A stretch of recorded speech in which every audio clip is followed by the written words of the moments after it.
өркүн окуялар жөнүндө 1916 жылы болгон. Аны Скобелев Орустардан ошо кыргыздар качканда да ошол жөнүндө. Нет. Спасибо. Я не крыс, я не понимаю.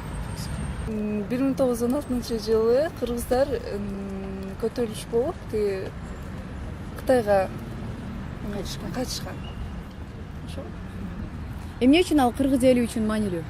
Анткени кыйналууга дуушар болушканда көп жоготуулар болгон ал убакта деген, ачарчылык болгон. Канча убакыт өттү? 100 жыл. Уркун, я ничего не знаю. Извините. Я просто не здесь живу, поэтому я живу уже на протяжении многих лет в Америке, поэтому...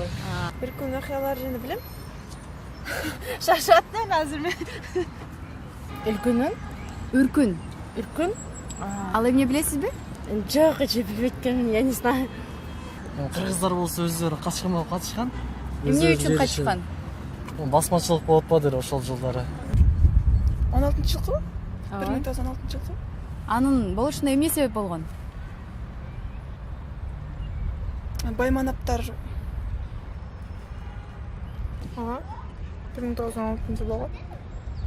Анан орустар келип кыргыздарды басканда алар качышкан Кытайга. Анан кийин 1917 жылдары кайра жартысы кайра кайтып келген. Жок. Тарыхты окуган эмессиздерби? Сен да кошко дейм.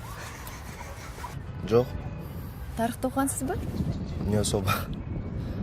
Извините, не знаю. Кыргызсызбы? Ооба. Тарыхты окугансызбы? Окугам, бирок мектепте унутуп коюптум уже. Я не очень понимаю вас. Просто. На кыргызском не понимаете? Не, демейсиз. Эмне жөнүндө? Үркүн.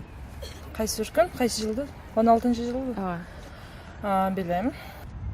Анткени көптөгөн кыргыз элинин баары Орус империясыны царская империя деп айтылчу. Ошол убакта куугунга түшүлүп, кыргыз элинин көбү ошо Үркүн Кытай жерине качышып, Кытай жеринде ошо аябай жаман абалда болуп турушканда